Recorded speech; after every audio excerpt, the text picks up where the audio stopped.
العالمين الرحمن الرحيم مالك يوم الدين إياك نعبد وإياك نستعين اهدنا الصراط المستقيم صراط الذين أنعمت عليهم غير المغضوب عليهم ولا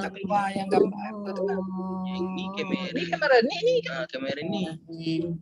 kamera zoom ni tak ada gambar jap. Bismillahirrahmanirrahim. Alhamdulillah rabbil alamin. Hamdan yuafi ni'amahu wa yukafi mazidah. Ya Rabbana lakal hamdu kama yanbaghi li jalali wajhika wa azimi sultanik. Allahumma salli ala sayyidina Muhammadin abdihi wa rasulihin nabil ummi wa ala alihi wa sahbihi wa sallim.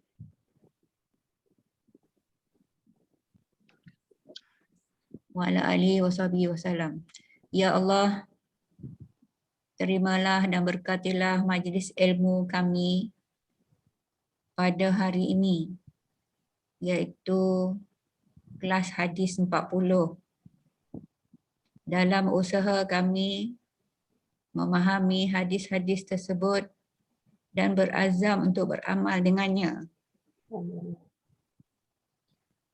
Sebagai tanda rasa kasih kami kepada junjungan Nabi Muhammad SAW, hamba-Mu dan Rasul-Mu. Ya Allah, kami memohon dari-Mu kebajikan yang segera dan yang akan datang, yang Kau ketahui dan kami tidak ketahui. Kami memohon dari-Mu syurga dan apa jua yang boleh menghampirkan kami kepadanya dari percakapan, perbuatan, gerak hati dan keyakinan. Ya Allah, kami berlindung dengan-Mu dari neraka dan apa jua yang boleh menghampirkan kami kepadanya dari percakapan, perbuatan, gerak hati dan keyakinan. Ya Allah, kami mohon dari kebajikan apa yang dipohon oleh hamba-Mu, Rasul-Mu Muhammad sallallahu alaihi wasallam. Ya Allah, apa yang Engkau tentukan ke atas kami sesuatu perkara, maka jadikanlah kesudahannya petunjuk. Ya Hayyu ya Qayyum, ya Zal Jalali wal Ikram. La ilaha illa anta birahmatika nastaghisu min azabikas wa min azabika nastajiru. La takilna ila nafsina tarfata ainin waslih sya'nina kullahu bima aslahta bis salihin. Subhana rabbika rabbil izzati amma yasifun wa salamun alal mursalin walhamdulillahi rabbil alamin.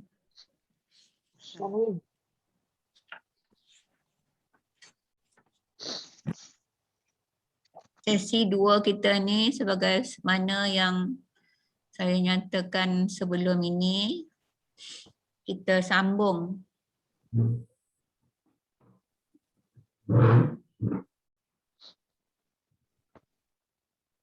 Kita sambung apa yang telah kita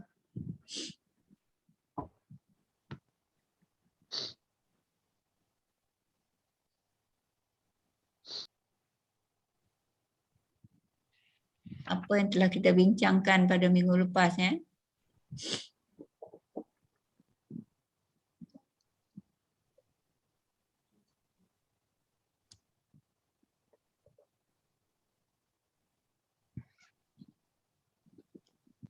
Kenapa share screen tak disable?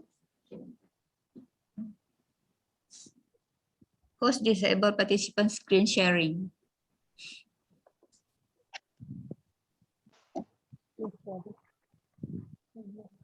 Okey, okey.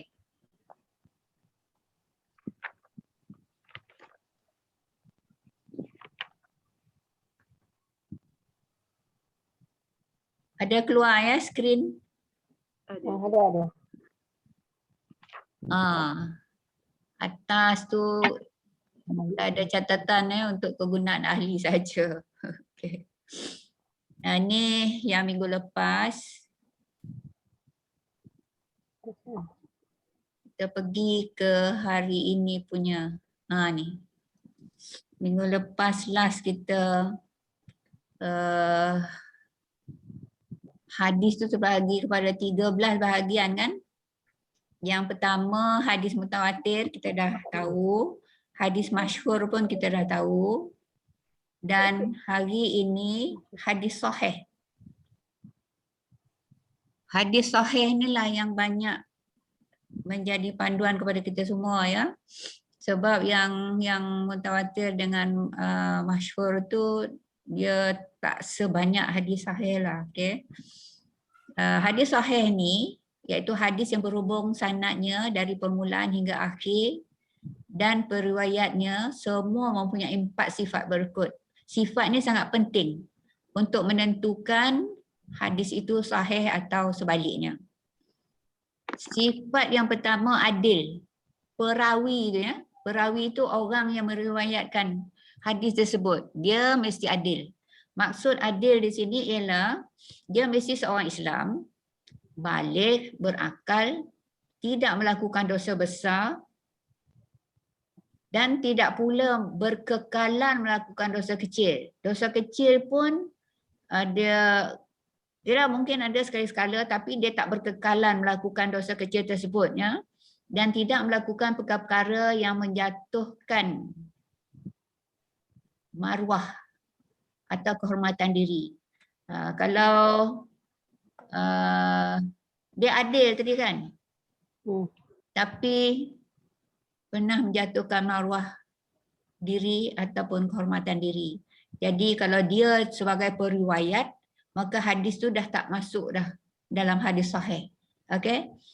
Yang kedua, syarat hadis sahih ni dhabit. Iaitu seorang yang cukup kuat ingatan untuk mengingat sesuatu yang didengarnya. Bila-bila sahaja dikendaki, bila dapat mengeluarkan ataupun menyebutkan dari ingatannya dengan mudah.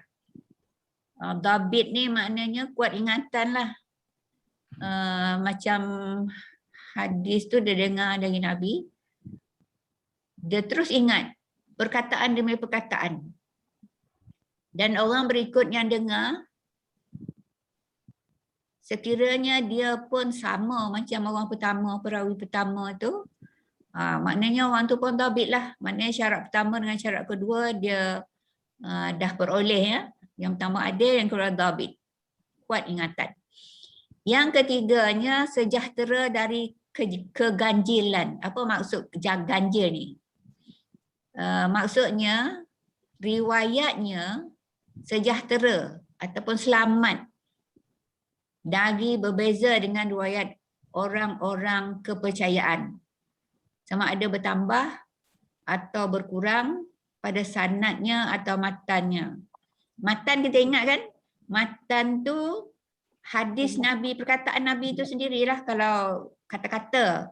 Tapi kalau perbuatannya, maknanya penceritaan dari perbuatan Nabi itu sendiri, dia tak lupa. Kalau misalnya ada beberapa orang yang meriwayat hadis itu, tapi ada seorang ni, dia bertambah pula perkataan dia. Maknanya dia tambah sendirilah. Ataupun kurang pula ayat dia. Jadi kalau kurang atau bertambah, maknanya hadis itu dah jadi ganjil. Hadis sahih mesti sejahtera dari keganjilan itu. Maknanya tak ada ditambah ataupun tak ada dikurangkan dari matan ataupun yang asal betul-betul dari Nabi itu. Okey. Dan yang keempat, sejahtera dari ilat. Ilat ni kita tahulah kan, kecederaan yang memburukkan. Kan ada pencen ilat semua kan. Tu maknanya dah tak sempurna lah ya. iaitu dari sebab-sebab yang tersembunyi yang dapat memburukkan atau mencacatkan hadis. Misalnya didapati setelah dilakukan penelitian mendalam, didapati seorang perawi yang disangka kuat ingatan, ternyata sebaliknya. Mula-mula ingatkan dia ni okey, tapi kurang. Boleh mencacatkan hadis tu, maknanya ingatan dia tak berapa kuat. Maknanya dia lupa lah. Bila tanya, cuba sebut balik apa yang Nabi cakap. Lepas tu dia tergagap-gagap ke lupa ke apa. Tu maknanya tak sejahtera dari ilat lah. Bila tak sejahtera dari ilat, bukannya hadis tu tak boleh pakai langsung, tetapi tak termasuk dalam hadis sahih. Sebab hadis ni ada 13 semua kan. Nak jadi hadis sahih mesti sifat orang perawi itu lengkap ke empat sifat tersebut. Okey. Dan seterusnya, hadis sahih boleh dijadikan hujah dalam hukum Islam. Boleh jadikan hujah dalam hukum Islam. Contohnya riwayat Bukhari dari Ubadah bin Samit, ya. Tidak ada solat bagi orang yang tak membaca Fatihah. Sebab Fatihah tu rukun kan?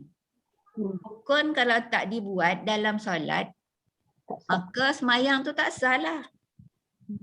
Jadi tidak ada solat bagi orang yang tidak membaca Fatihah. Tiap rakaat kita mesti baca Fatihah. Ini hadis sahih lah ni. Dan menjadi hujah lah. Menjadi hujah ataupun alasannya hukum Islam itu sah atau tidak pada amal ibadat yang dilakukan, iaitu sembahyang. Yang kedua contohnya, kalaulah tidak aku menyusahkan ke atas umatku, nescaya aku perintahkan mereka dengan bersugi pada tiap-tiap kali solat. Bersugi ni apa? Gosok gigi dengan kayu sugi kan? Itu asal-asalnya dululah. Tapi sekarang ni bergigi lah. Nak dapat kayu sugi semua orang. Ada tak kerti pakai. Dia kena belajar tengok orang tunjuk cara tu baru pandai, ya. Tapi berus gigi yang kita ada tu dah okey dah tu, ya. Nabi kata kalau tidak menyusahkan umatku, nescaya aku perintahkan mereka bersugi pada tiap-tiap kali solat. Maknanya Nabi fikir kalau aku perintahkan semua orang mesti bersugi tiap kali solat, mesti menyusahkan. Jadi dia fikir macam tu, apa hukumnya ni bersugi ni kalau macam ni ayat Rasulullah ni? Hukumnya jadi sunat lah. Dia tak wajibkan. Kalaulah tidak. Tapi ialah 5 kali sehari kan. Usah bersih gigi kan. Kalau buat betul-betul. Jadi hukum bersugi adalah sunat. Kalau tak kayu sugi dalam poket je lah kan. Mesti ada kan nak sembahyang. Betul tak? Okey, itu contoh hadis sahih. Dua-dua hadis ni sahih. Ini hukum wajib baca Fatihah, ini hukum sunat bersugi. Ya, itu yang dikatakan hadis sahih boleh jadikan hujah dan hukum Islam. Seterusnya hadis hasan. Bermula nombor 1 mutawatir. Yang kedua masyhur. Yang ketiga hasan. Yang ketiga sahih. Sahih dulu baru hasan, ya. Yang ketiga sahih, yang keempat hasan. Iaitu hadis yang berhubung ataupun bersambung sanadnya dan diriwayatkan oleh orang-orang yang adil. Adil yang tadilah dalam syarat sahih tadi, ya. Yang adil sama seperti hadis sahih tetapi kurang dhabitnya, iaitu kurang kekuatan ingatannya ataupun kurang hafaznya. dan sejahtera dari keganjilan dan kecederaan. Maknanya Sama macam sahih. maknanya adil. Dia ada, yalah Islam berakal apa semua tu kan, dia ada. Tapi pelupa kan. Jadi itulah yang menurunkan darjat sahih itu kepada hasan. Ingat ya, sahih dulu, hasan kenyang. Hasan nombor 2, nombor 4. Okey. Contoh hadis hasan sama dengan hadis sahih berkaitan bersugi ataupun siwak tadi Hadis ini sahih menurut riwayat Bukhari dari sanad A'raj bin Abu Hurairah. Jadi kalau sanadnya tu cukup syarat-syarat sahih, maka jadi sahih lah. Jadi yang riwayat Bukhari sahih.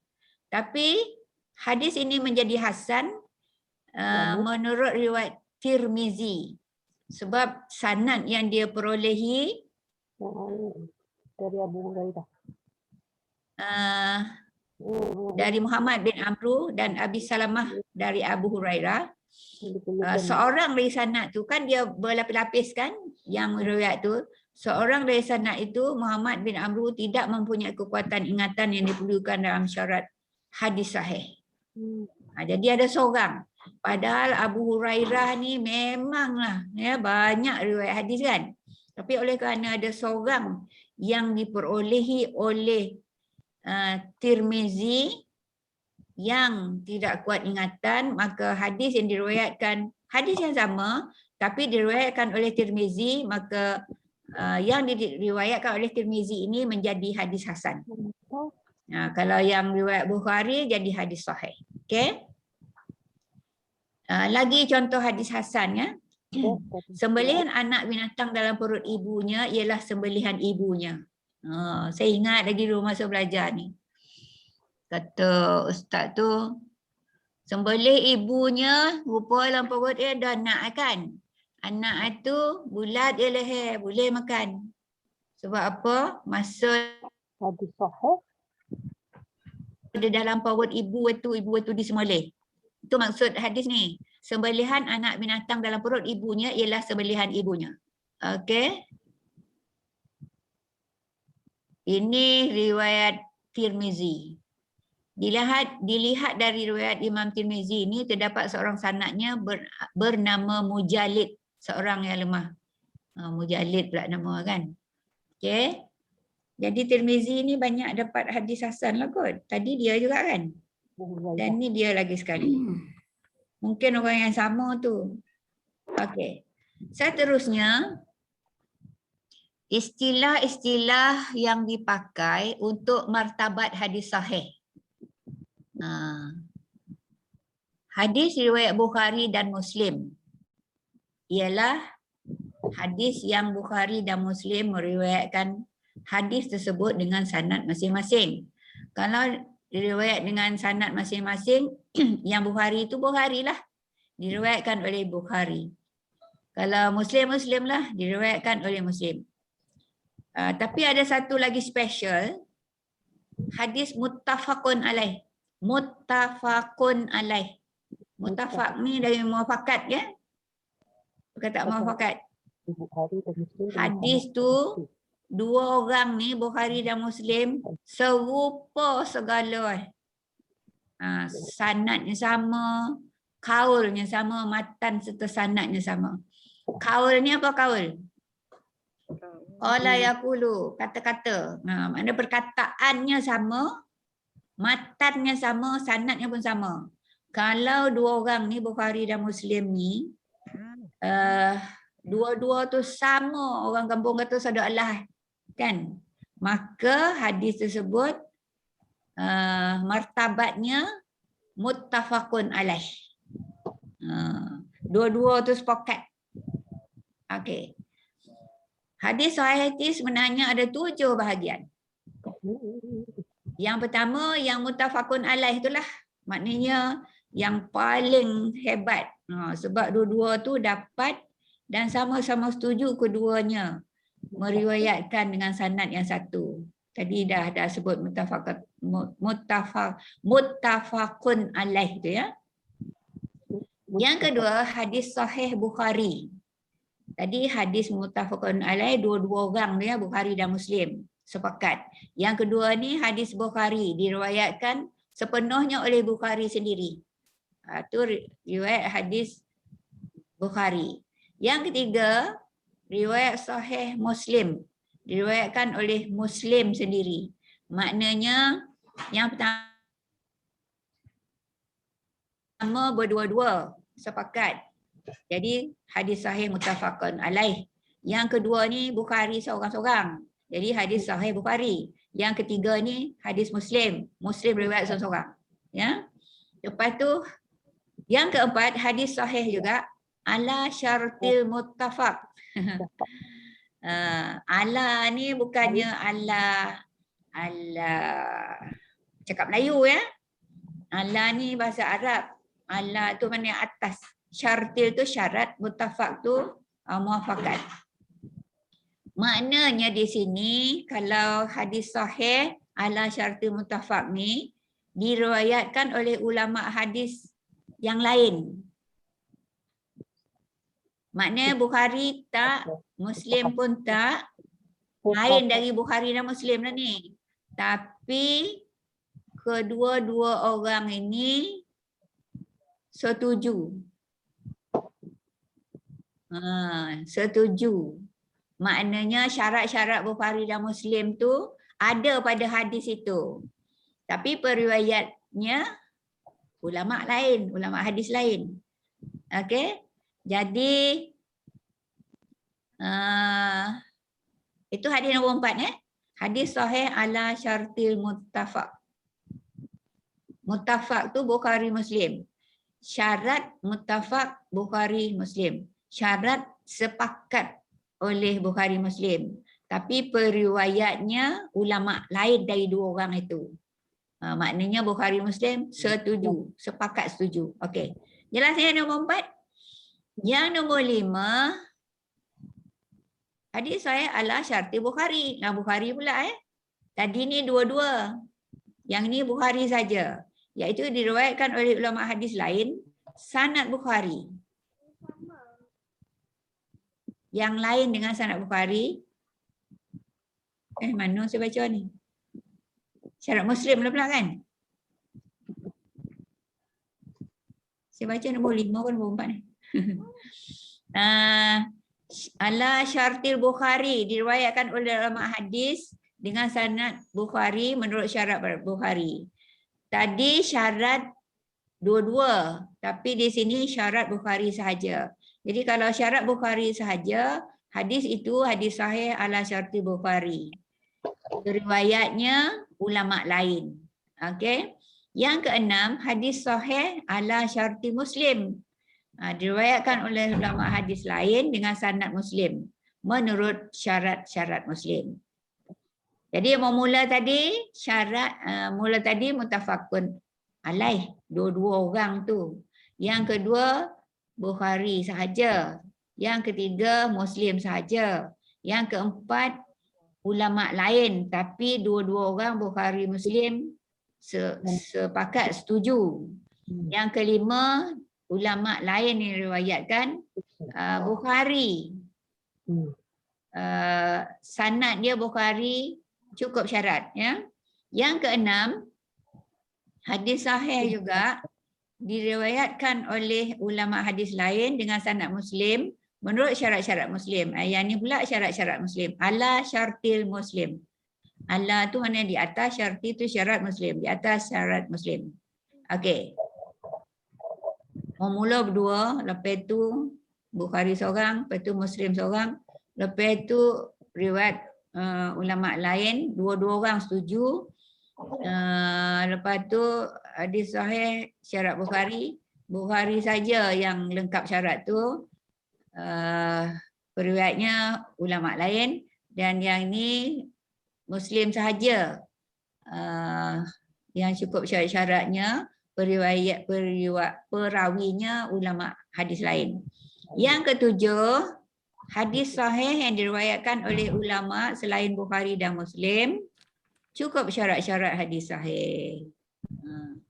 Maknanya kalau cukup syarat-syarat hadis sahih tu, kalau tak Bukhari, Muslim pun, kalau cukup syarat-syaratnya, maka hadis itu pun adalah hadis sahih. Jelas yang 7 tu? Dia berulang-ulang tapi sebenarnya berbeza. Okey. Yang seterusnya, ada pula hadis hasan pun ya, sahih pun ya. Oh, Hadis tu satu. Tapi ada masa dia hasan, ada masa dia sahih. Okey. Dalam kitab-kitab hadis seperti Sunan Tirmizi. Sunan tu himpunan hadis-hadis yang dikumpulkan oleh Tirmizi lah kan, sebab sunan itu kita dah kenal makna istilah tu kan. Dan dalam kitab hadis 40 ni, dalam kitab yang kita baca nanti ya, terdapat pada akhir hadis berkenaan perkataan hasan sahih. Jadi kan kita boleh pula ni kerja hasan kerja sahih, sebenarnya dua-dua. Hadis tu dapat taraf. Hasan pun ya, sahih pun ya. Artinya hadis tersebut adalah hadis hasan lagi sahih. Macam tu. Bermakna hadis itu mempunyai dua martabat. Perkataan martabat itulah yang paling tepat ni. Pertama hasan dan kedua sahih. Menurut keterangan ulama hadis, bahawa hadis tersebut dikatakan hasan berdasarkan penilaian pada sanadnya. Pada sanadnya lah. Dan dikatakan sahih pula penilaian pada sanad yang lain pula. Jadi bergantung kepada sanad. Jika pada hadis itu satu sanadnya, maka erti hasan pada menurut pandangan segolongan ulama hadis, jika pada hadis itu sanadnya, erti hasan padanya menurut pandangan segolongan hadis. Manakala sahih pula menurut pandangan ulama yang lain. Yang tidak sama tinjauan terhadap sifat dan peribadi orang yang rawinya. Perawi itu kan katakan Bukhari ni satu line, Muslim ni satu line. Line yang Bukhari ni cantik semua. Tak ada yang elat ke apa benda kan. Tapi sampai ke yang Muslim ni ada yang kurang dabit nanti kan, kurang ingatan semua tu.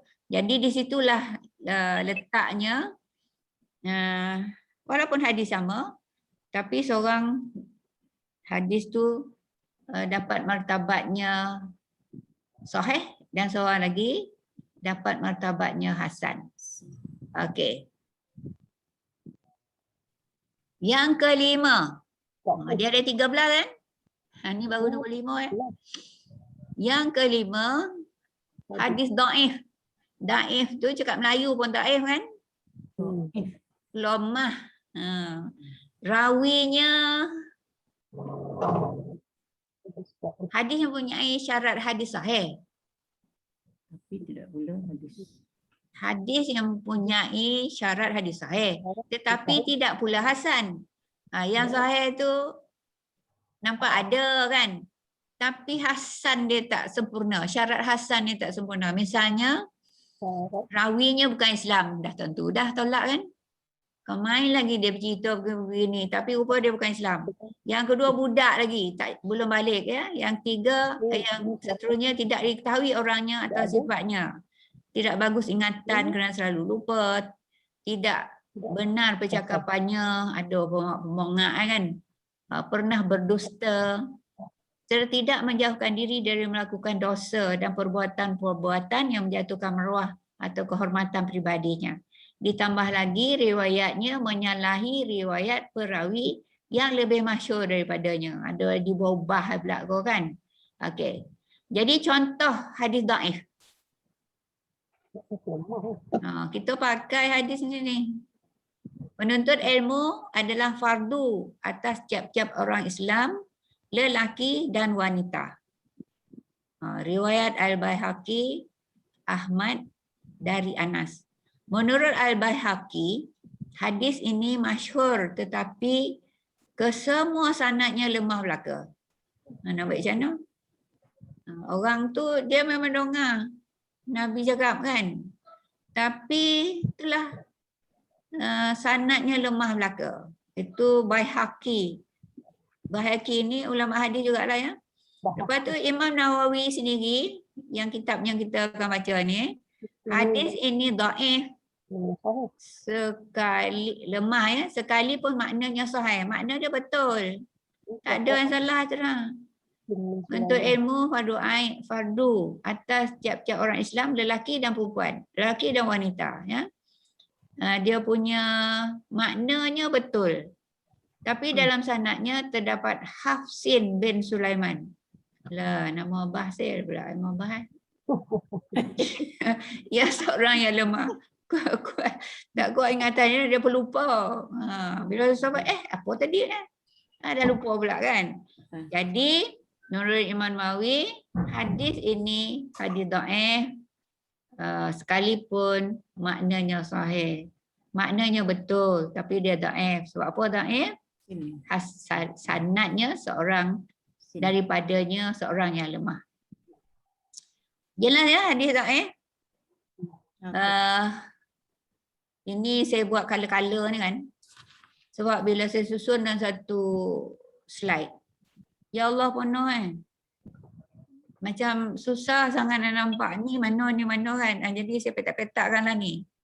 Jadi harap kawan-kawan mudahlah nampak juga macam saya Hukum meriwayatkan hadis dhaif dan mengamalkannya.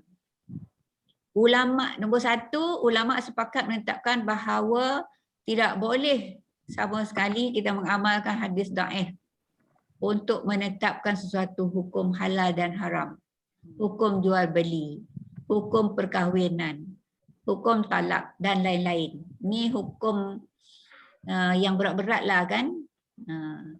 Yang kedua, sebahagian ulama membolehkan kita meriwayatkan hadis dhaif dalam perkara berhubung kisah atau cerita, pengajaran atau nasihat yang berkaitan dengan keutamaan amal, fadailul amal. Selalu orang sebut fadailul amal ni, apa bono fadailul amal ni? Kelebihan beramal. Fadail tu dari fadilat ya. Orang nama fadilah tu kelebihan lah tu. Amal tu ada kelebihan ni. Macam tadilah menuntut ilmu kan. Menuntut ilmu tu fardu ke atas Muslim, lelaki dan perempuan. Bila fardu tu maknanya wajib. Kan? Kalau ikut sebahagian ulama ni, boleh kita gunakan dengan keutamaan amal, fadailul amal. Itu saja. Yang ketiga, hukum meriwayatkan hadis dhaif ni ya, dan mengamalkannya ya. Imam Bukhari, Muslim dan Abu Bakar Al-Arabi menetapkan tidak boleh sama sekali mempergunakan hadis dhaif untuk segenap pekerjaan walaupun untuk menerangkan keutamaan amal. Ni dia koreh dah ni ya. Supaya tidak ada orang yang mengatakan perkataan Rasulullah, perkataan yang tidak baginda katakan. Ni pentingnya lah ya. Dan supaya tidak ada orang mengiktikadkan sunat sesuatu perkara yang tidak disunatkan. Lagilah seseorang mengiktikadkan wajib kepada sesuatu perkara yang tidak diwajibkan. Sebab itulah Bukhari dan Muslim ni berkeras ya, hadis dhaif jangan pakai. Sebenarnya saya ada pengalaman ni, saya nak share juga dengan kawan-kawan. Dulu saya beri, kan apabila orang beri salam kepada kita, kita jawab dengan yang lebih baik. Kan? Assalamualaikum, kita jawab waalaikumsalam warahmatullahi, kan? Kalau dia kata assalamualaikum warahmatullahi, kita jawab waalaikumsalam warahmatullahi wabarakatuh. Gitu-gitulah kan. Sampai ujung lagi wabarakatuh wa maghfiratuh wa ridwanu, sampai macam tu kan. Jadi banyak berlapis-lapis supaya kita ni menjawab dengan yang lebih baik. Lepas tu ada seorang kawan lah, kawan Kak Eki lah ya. Bila dia tengok tiap kali saya beri salam, saya beri salam sampai wa barakatuh wa maghfiratuh wa ridwanu tu. Lepas tu dia tunjukkan hadis. Dia tunjukkan hadis dhaif ni lah. Dia tunjukkan hadis dhaif ni. Dia kata kalau ikut Bukhari Muslim ni tak boleh ni. Oh ya ke? Saya dengar ustaz saya cakap. Sebenarnya Dr. Harundin yang beritahu tu dalam kuliah ya. Kalau orang beri kita salam sekian, kita jawab lebih dari salam yang diberi. Walaupun sampailah wa maghfiratu wa ridwanu tu kan. Saya cakap macam tu. Dia kata, terserahlah kepada inti, dia kata.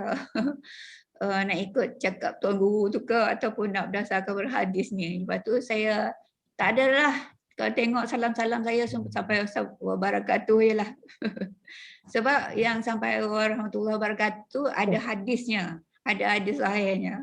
Okey. Tu pengalaman saya lah. Yang keempat, Imam Nawawi pula berkata, ya, bahawa ulama hadis, fiqh dan lain-lain telah menetapkan bahawa boleh kita menggunakan hadis dhaif untuk amal-amal utama fadailul amal tadi dan untuk pengajaran, menggembirakan dan menakutkan selama hadis itu tak sampai kepada darjat maudhu'.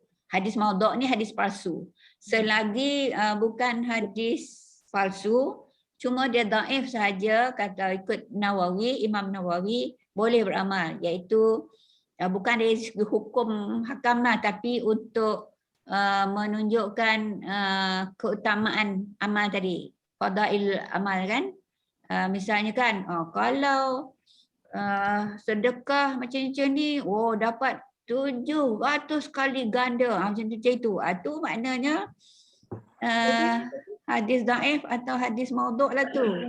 Sebab dah lain benar bunyinya. Pahalanya sama macam pahala Nabi, 700 Nabi katanya. Rasul 25 kan, ini 700 Nabi. Pahala 700 Nabi itu dapat buat amal sikit je. Ya, Kan? Mai. Dia kata pergi pautan ni untuk masuk. Ya. Jadi sama ada hadis tu hadis dhaif ataupun maudhu' lah tu. Okey, kita tengok lagi. So jelas ya.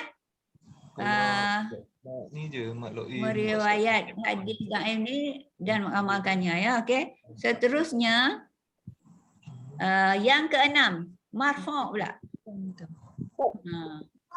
Marfu' ni orang belajar bahasa Arab bagi depan kan. Iaitu hadis yang disandarkan kepada Nabi, sama ada perkataan, perbuatan maupun takrir, baik yang berhubung sanadnya ataupun tidak. Contoh hadis marfu', berkata Ibnu Mas'ud, Rasulullah mengutuk orang yang menghalalkan dan orang yang dihalalkan untuknya. Yap. Orang yang menghalalkan ni dikutuk oleh Rasulullah. Orang yang mengatakan perkara ni halal untuknya pun dikutuk oleh Rasulullah. Hadis ini disandarkan kepada Nabi. Diriwayatkan oleh Ahmad Hanbal, Nasa'i dan Tirmizi daripada Ibnu Mas'ud. Dalam hadis tersebut, Ibnu Mas'ud menyandarkan kepada Nabi dengan katanya, Rasulullah mengutuk orang tersebut. Dia tak kata Rasulullah berkata. Dia tak kata Rasulullah bersabda. Dia kata Rasulullah mengutuk. Mengutuk. Jadi ini namanya hadis marfu' yang disandarkan kepada Rasulullah. Okey. Jadi kalau jumpa hadis, tak ada pun sabda Rasulullah kan. Tapi dia kata, dia cerita je. Tu hadis marfu' lah tu. Okey, yang ketujuh, hadis mauquf, iaitu fatwa atau perkataan sahabat yang diriwayatkan kepada kita. Dinamakan mauquf ialah fatwa atau perkataan itu terhenti pada sahabat, tak pada Nabi. Kan perawi-perawi itu kalau kita tengok sanad tu, hujung dia mesti matan dari sabda Rasulullah kan, ataupun perbuatan Rasulullah kan. Tapi ni tak, dia terhenti pada sahabat je. Tidak pada Nabi. Dan dinamakan hadis tersebut hadis mauquf. Mauquf ni waqafa, terhenti. Terhenti dia sampai ke Nabi, sampai sahabat je. Itu dia mauquf maknanya. Ataupun asar. Asar ni macam mungkinlah sahabat keluarkan fatwa. Ya, kata-kata sahabat ya. Seorang sahabat berkata, tidak ada iman bagi mereka yang tidak ada malu baginya. Siapa tak malu, tak ada iman yang tidak, kata sahabat kan. Tapi cari, ada tak Nabi yang bersabda macam tu tak ada. Tu namanya mauquf ataupun asar. Okey. Seterusnya hadis mursal. Kita sebenarnya kawan kena tahu jenis-jenis hadis ni. Sebab kadang kita pelik, kenapa lah hadis macam ni? Oh, rupanya hadis maudhu'. Oh, rupanya hadis dhaif macam tu. Jadi penting kita tahu ya. Yang ke-8 hadis mursal, iaitu tabi'in. Yang sudah tentu tak bertemu dengan Nabi. Dia ranking ya, nombor 1 Nabi. Bawah pada Nabi sahabat. Bawah pada sahabat, sahabat dah tak ada, dah pengikut kepada sahabat tu. Pengikut ajaran Nabi melalui sahabat. Dia tak jumpa Nabi. Bila tak jumpa Nabi, dia tabi'in. Tabi'in ni pengikut. Taba'ah tu ikut makna taba'ah tu ikut. Jadi tabi'in ni yang sudah tentu tidak bertemu Nabi tetapi mendengar hadis tersebut dari sahabat. Apabila ia berkata, telah bersabda Nabi SAW demikian-demikian. Maka yang diriwayatkannya itu dinamakan hadis mursal. Mursal ni bersambung. Sampai rasalah. Arsalah yursilu.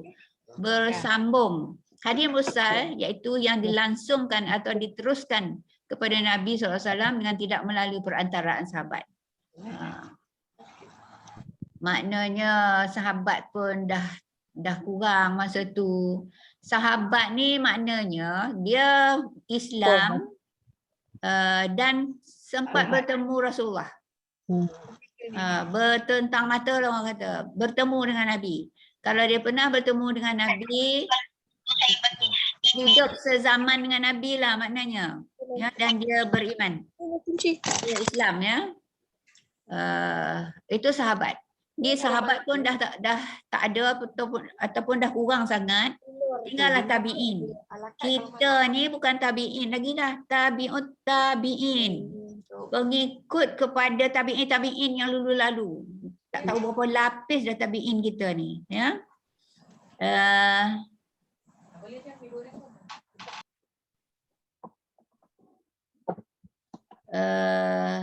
Jadi mursal ni yang dilangsungkan atau diteruskan kepada Nabi SAW dengan tidak melalui perantaraan sahabat.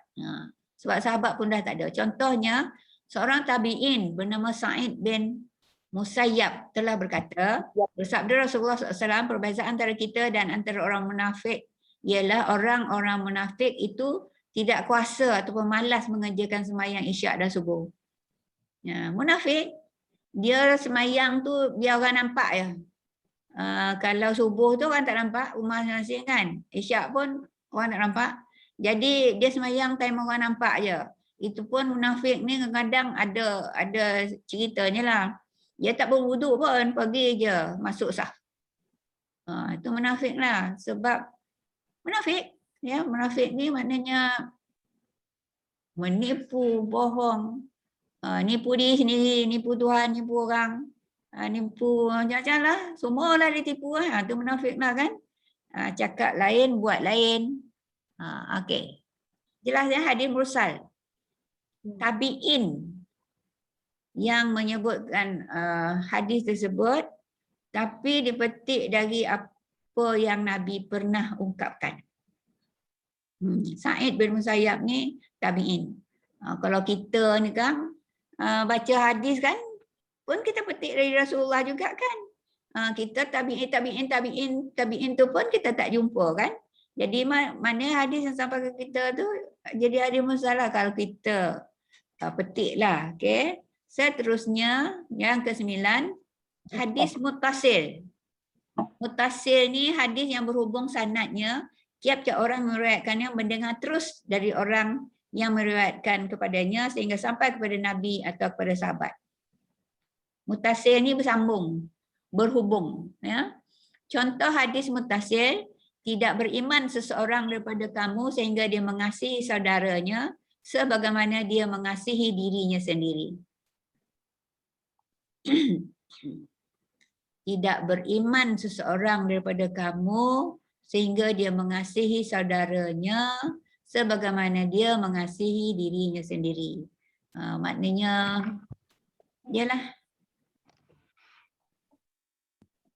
Hadis ini diriwayat oleh Bukhari dan Muslim dari Anas bin Malik. Maknanya hadis ni memang hadis sahih, ya. Diriwayatkan oleh Bukhari dan Muslim dari Anas bin Malik. Anas ni memang banyak riwayat hadis, ya. Ya Nabi. Hadis ini dipetik oleh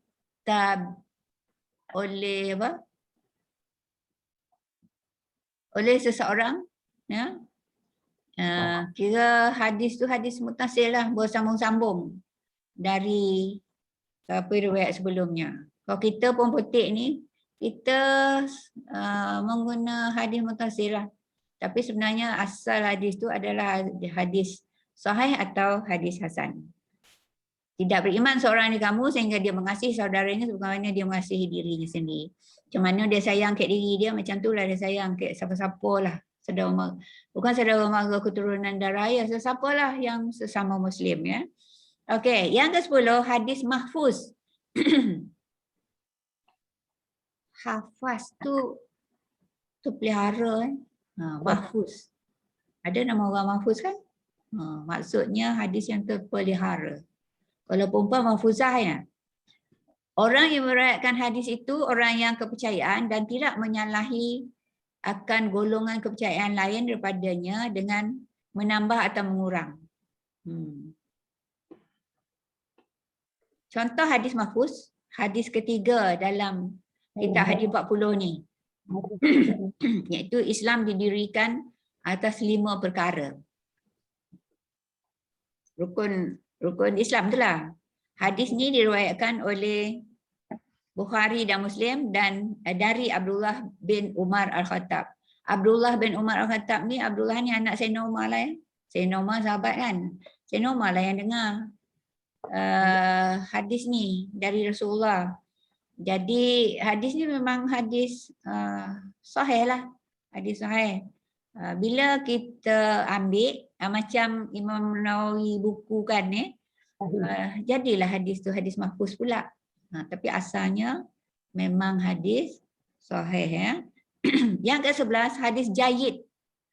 Iaitu hadis yang dikatakan baik dan sahih oleh ahli-ahli hadis.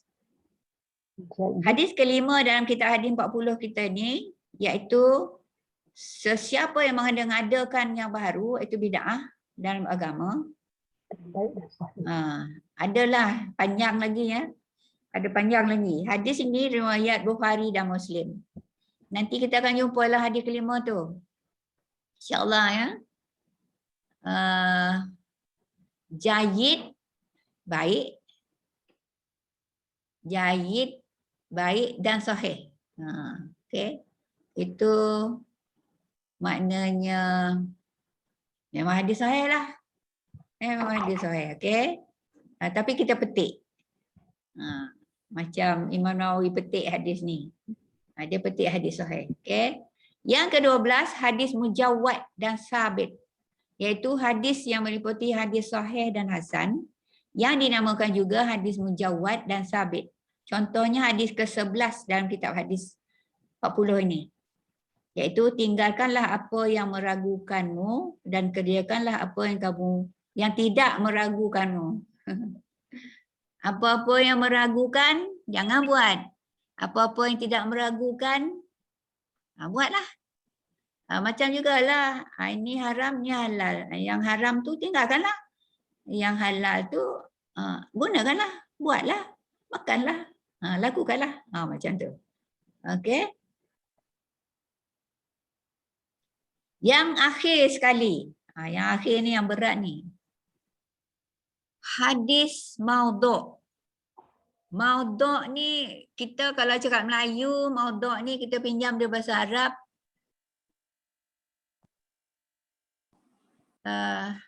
Tajuk syarahan, bukan tajuk. Maudhu' syarahan saya pada hari ini ialah maudhu' tu pada tajuk kan. Maknanya tajuk dia buat sendiri. Palsu lah. Ya. Hadis maudhu' iaitu palsu. Hadis atau perkataan orang yang dikatakan hadis atau perkataan seorang yang dikatakan hadis Nabi. Padahal itu bukan hadis Nabi. Palsu lah. Palsu tu hadis maudhu' lah. Timbulnya hadis maudhu' ni, hadis palsu ni, selepas tahun 40 Hijrah. Sebab pada masa itu terjadinya fitnah akhir zaman. Zaman pemerintahan Khalifah Uthman. Uthman bin Affan, ya. Khalifah ketiga. Betul lah. Umat Islam pada masa itu berpecah menjadi 3 golongan. Pertama, golongan penyokong Sayyidina Ali, yang kemudiannya dinamakan golongan Syiah. Syiah ni sampai hari ni ada. Lepas tu kalau dia buat hal dia je, orang kata gasak dia lah kan. Tapi dia menyebarkan kepada orang lain tu yang payah tu. Hadis-hadis palsu kebanyakannya dicipta oleh Wak Syiah. Ya. Yang kedua, ni zaman Sayyidina Osman, ya. Perpecahan umat Islam pada masa itu. Yang kedua, golongan Khawarij. Khawarij ni Ali pun dia tak sokong, Muawiyah pun dia tak sokong. Dia tentang dua-dua ni. Ali ni Sayyidina Ali lah. Muawiyah ni Khalifah Umayyah yang pertama. Jadi Khawarij ni dia berkecuali lah. Kharaja. Dia perkataan Kharaja tu keluar. Dia tak sokong Ali dan dia tu pun tak sokong Muawiyah. Jadi Khawarij. Yang kedua, golongan Khawarij. Berkecuali. Lepas tu yang ketiga, golongan yang memegang tampuk pemerintahan pada masa itu. Pada masa itu, Sayyidina Osman, lepas tu Sayyidina Ali, lepas Sayyidina Ali dah tak ada, kerajaan Umayyah, ya, Bani Umayyah. Jadi orang ataupun golongan yang menyokong pemegang tampuk pemerintahan masa tu. Jadi 3 golongan lah. Ini macam lah berlaku zaman kita kan, kesian kat kita. Sedih kan berlaku perpecahan di kalangan umat Islam. Kok ramai tak apa kan? Masalah tak ramai, ya. Okey. Seterusnya, hadis maudhu' ni berpunca dari perpecahan umat Islam tadi. Ya. Perpecahan menyebabkan timbulnya perasaan mempertahankan aliran fahaman masing-masing. Mereka bertindak, membuat dan mengadakan hadis-hadis palsu dan menyebarkannya dalam masyarakat. Itu masalahnya tu. Bila menyebarkannya ke dalam masyarakat, masyarakat yang tak tahu, oh betul lah ni sebab Nabi dah tak ada. Kan? Mulai zaman tersebutlah terdapat hadis riwayat yang sahih dan palsu. Ada sahih, ada palsu. Keliru betul lah, ya, masyarakat. Sebab adanya hadis palsu ini. Golongan Syiah yang mula-mula mengadakan hadis palsu yang diaku sendiri oleh ketua mereka. Yang ketua ni nama dia Ibnu Abi Hadid. Ibnu tu anak, Abi tu ayah, Hadid. Anak ayah Hadid. Siapa nama dia ni? Hadid lah kan? Hadid ni anak ayah Hadid. Hadid lah kan? Ya tak?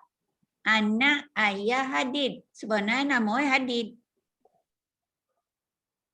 Ayah Hadid. Anak ayah Hadid.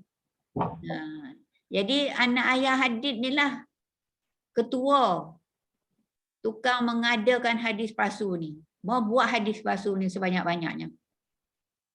Dan kota-kota di Iraq merupakan kota yang mula mengeluar dan mengembangkan hadis palsu ini.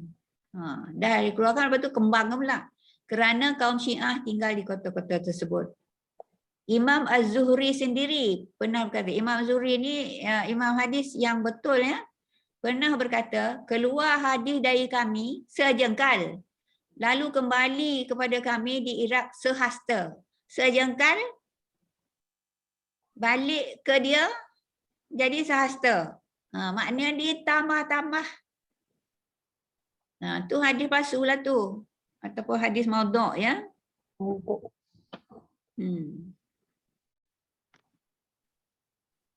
Apa sebabnya timbul hadis palsu ni? Sebenarnya bukan hanya perpecahan dari segi siasah tadi, dari segi politik tadi, tapi ada lagi punca-punca lain ya, timbulnya hadis palsu ni. Yang pertama yang siasah itulah politik ya, dalam soal khalifah. Tak setuju Sayyidina Ali ataupun Sayyidina Ali lah yang paling betul. Lepas tu ada yang tak setuju pula Sayyidina Ali tu.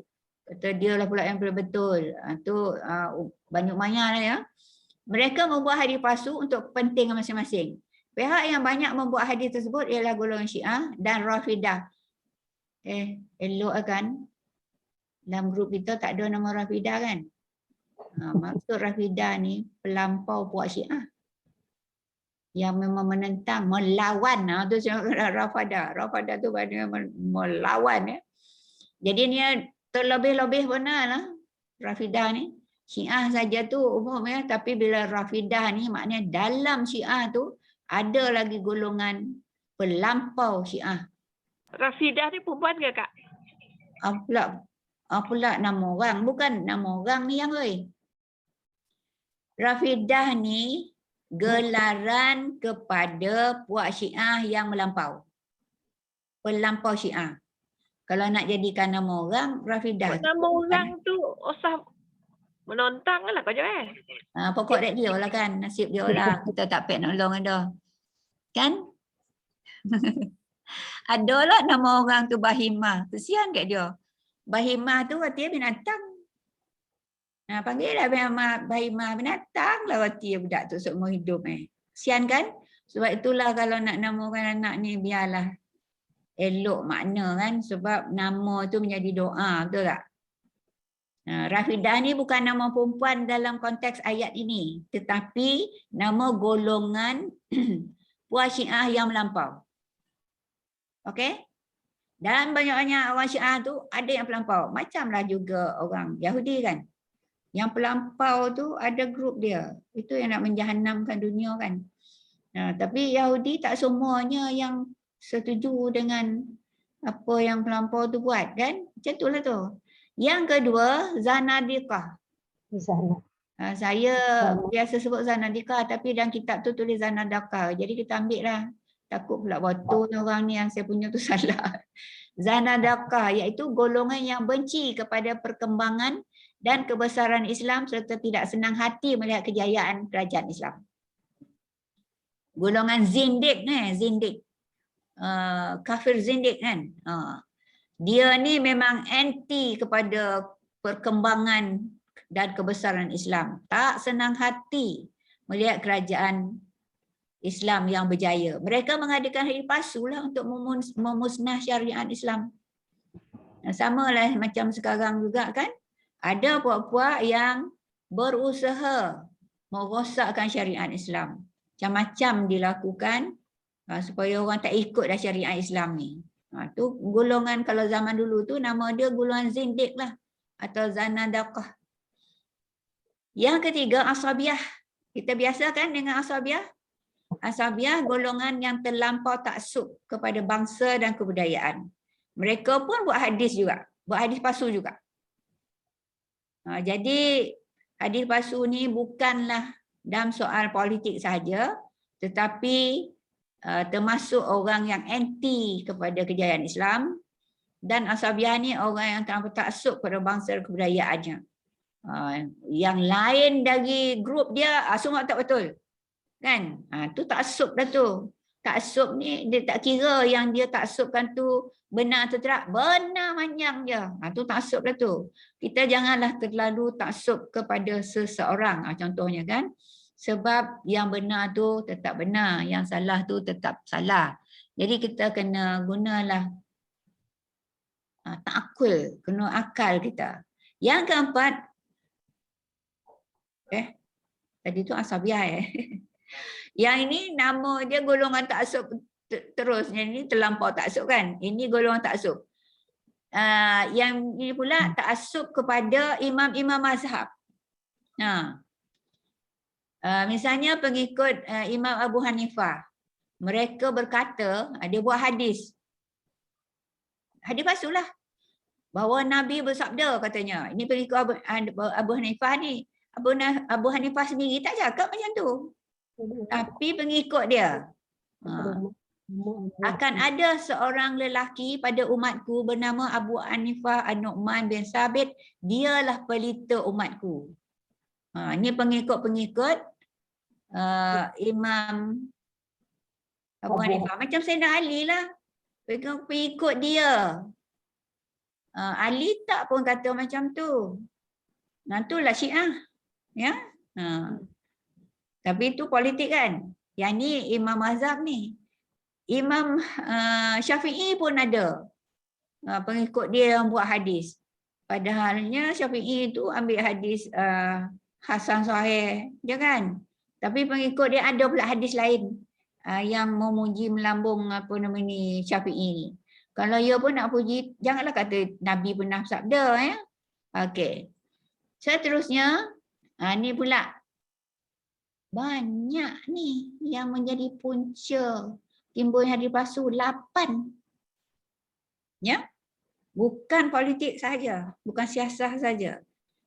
Ni golongan ahli-ahli hikayat yang berusaha menarik manusia kepada kebaikan melalui hadis-hadis palsu. Dia buat cerita macam ni, "Woi, Nabi cakap macam ni," padahal tak pun. Hadis palsu lah tu. Dia pandai buat cerita. Kadang-kadang dalam grup kita pun ada masuk ni. Ada pula Allah memeluk ni mana ada Quran macam tu, mana ada hadis macam tu. Tak ada. Tu hadis yang dibuat-buat nak menarik orang ni supaya ikut dia. Okey? Khususnya itulah dakwah Kristian ya. Dia gunakan agama Islam untuk menarik orang Islam ni supaya ikut dia. Yang keenam, pertikaian faham dalam masalah fiqh menurut mazhab. Pengikut Abu Hanifah membuat hadis menegakkan faham mazhabnya. Demikian juga pengikut Imam Syafi'i, mazhab kita tu, pun melakukan buat perkara yang sama. Padahal dua-dua imam ni tak ada pun kata dia macam tu macam tu. Ya, pengikutnya tu yang lebih-lebih ya, buat hadis palsu. Kata dalam kitab ni kan ada contoh hadis-hadis tu. Tapi saya nak masukkan tak larat lah sebab banyak sangat kan. Jadi saya ambil dia punya point sajalah ya. Yang ketujuh, kejahilan dalam agama tetapi ingin kepada kebaikan untuk agama. Mereka yang terlibat dalam perkara ini kebanyakannya ahli ibadat, orang tasawuf dan orang soleh. Inilah ni.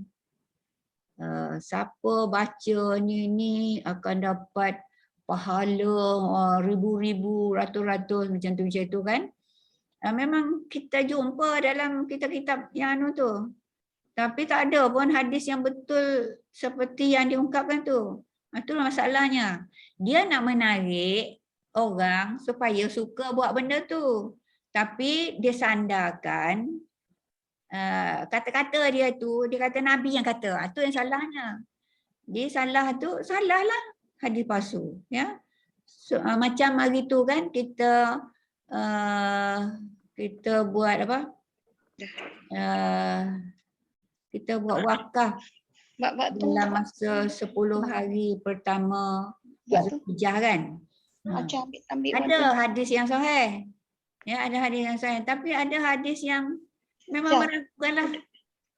Satu amal paling kecil tapi pahalanya 700 kali ganda. Dah kalah pula apa nama ni, pahala apa tu? Apa dah bulan puasa? Malam Lailatul Qadar. Seolah-olah macam tu. Jadi dia nak menarik orang supaya melakukannya, tapi caranya salah. Dia buat hadis palsu, padahal ternyata hadis palsu itu salah dan tak boleh diguna pakai. Okey. Yang ke-8. Tapi itulah ya. Ni kebanyakan yang buat tu, bukan buat tu ahli ibadat. Dia nak orang lain pun sama kuat ibadat macam dia. Orang tasawuf dan orang soleh. Macam mana nak ajak dia orang ni? Ini banyak berlaku di Indonesia lah. Banyak berlaku di Indonesia. Yang keluarkan kitab-kitab kecil-kecil kan, untuk menarik orang supaya beramal dan melakukan macam yang dia buat. Tapi dia sandarkan apa yang dia kata itu kepada Nabi. Itu yang tak betulnya. Maknanya kalau nak ajak orang buat baik ni, jangan kita gunalah hadis-hadis dhaif dan hadis apa tadi? Maudhu' ya, maudhu' tu palsu. Yang ke-8, orang-orang yang ingin mendekatkan diri kepada pembesar-pembesar. Masya Allah. Aduh ya. Ni berlaku tak ni? Rasa saya berlaku ni. Pembesar-pembesar dan ketua-ketua negara untuk mendapatkan penghargaan dan kehormatan. Mereka berani mengeluarkan hadis atau mengeluarkan fatwa yang membenarkan perbuatan yang salah yang dilakukan oleh seorang raja atau ketua negara. Misalnya lah ada satu isu. Wah, ramai orang kata ini tak boleh. Wah, adalah seorang tu. Dia orang alim. Tu yang kata ulama politik tu. Kan? Ada dia kata hadis macam ni. Padahal hadis tu hadis palsu. So, di antara sebab timbulnya hadis palsu juga orang yang ingin mendekatkan diri kepada pembesar-besar atau ketua-ketua negara untuk mendapatkan penghargaan dan kehormatan. Ada jugalah na'udzubillah kan, takut hilang jawatan. Katalah macam tu. Carilah, koreklah supaya ini jadi halal. Na'udzubillah min zalik ya. Tanda-tanda hadis maudhu'. Oh, tanda hadis maudhu'. Ada yang pertama tanda dia, ada sebab-sebab yang kuat mendorong seorang meriwayatkan untuk membuat hadis tersebut. Macam tadi itulah. Takut hilang jawatan, buat hadis ataupun cari korek lah mana-mana. Oh, ada hadis macam ni. Yang kedua, hadis yang menyalahi akal, tak masuk akal. Dibuat hadis palsu. Lepas tu yang ketiga, menyalahi nas. Dalam Quran dah jelas macam ni. Ada pula hadis yang dia cipta sendiri. Untuk melepaskan diri dia ke apakah kan. Menyalahi nas. Yang keempat, menerangkan suatu pahala yang sangat besar kerana perbuatan atau amal yang sangat kecil. Atau seksa yang sangat besar kerana perbuatan yang terlalu kecil. Hadis seperti ini diada-adakan oleh ahli riwayat untuk menggemarkan dan menakutkan. Kebanyakannya hadis tersebut hadis maudhu' ataupun hadis palsu. Sebenarnya kan, kawan ya, pahala banyak besar sebenarnya ada hadis dan riwayat.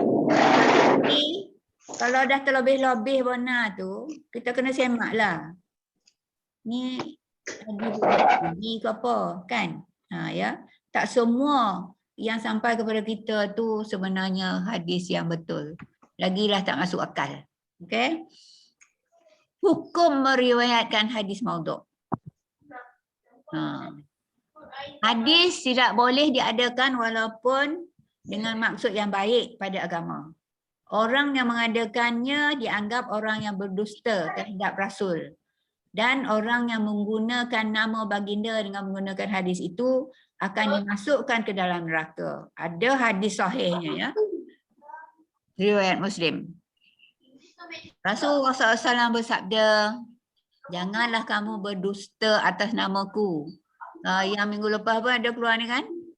Kerana bahawasanya barang siapa yang berdusta atas namaku, masuklah ia ke dalam neraka. Hadis yang minggu lepas tu dia kata, sediakan tempatnya dalam neraka. Tempah.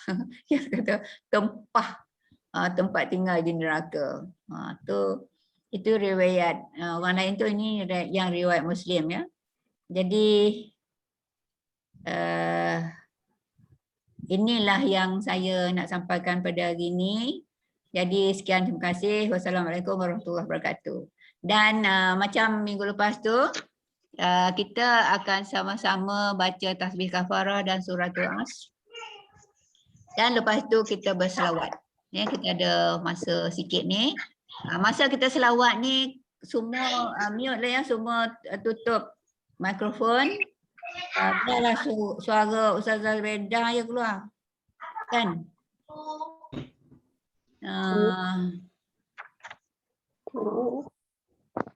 Unmute.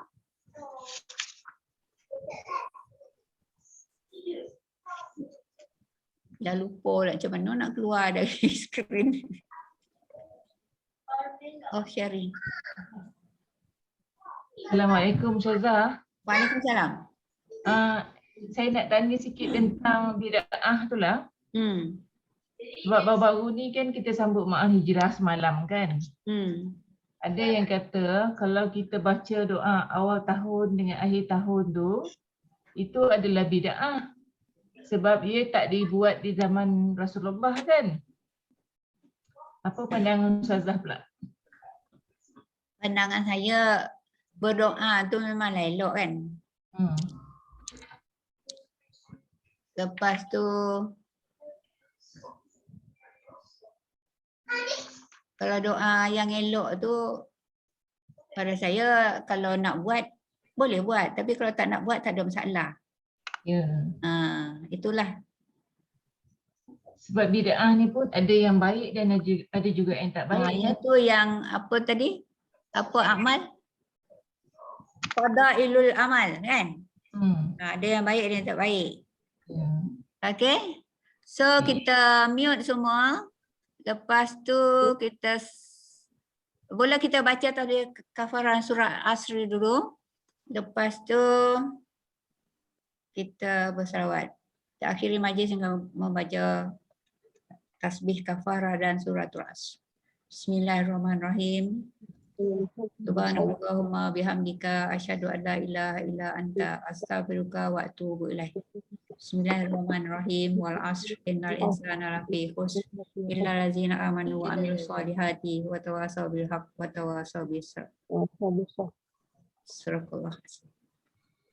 Okey, sekarang ni kita mutekan mikrofon, kita serah pada Ustazah.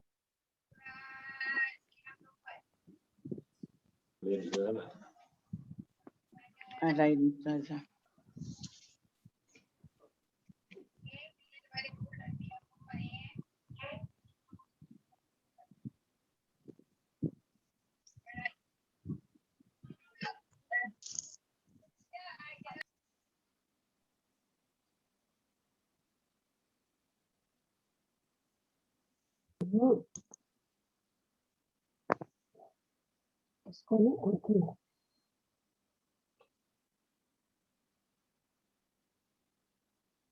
Benda, suara awak tak dengar. Kita tak dengar suara awak. Awak buka lah mikrofon. Bedah buka mikrofon. Dengar tak saya cakap? Kak, jangan minta diri dulu ya. Ada mesyuarat. Ya layang weh. Ambil Bedah, kita selawat. Bedah buka tu. Okey. Mikrofon. Sallallahu ala Muhammad sallallahu alaihi wasallam. Sallallahu ala Muhammad sallallahu alaihi wasallam. Ya Nabi salam alaika. Ya Rasul salam alaika. Ya Habib salam alaika. Salawatullah alaika. Sallallahu ala Muhammad sallallahu alaihi wasallam. Sallallahu ala Muhammad sallallahu alaihi wasallam. Allahumma shalli wa sallim alaihi wa barik alaihi. Sadaqallah. Sekian, terima kasih.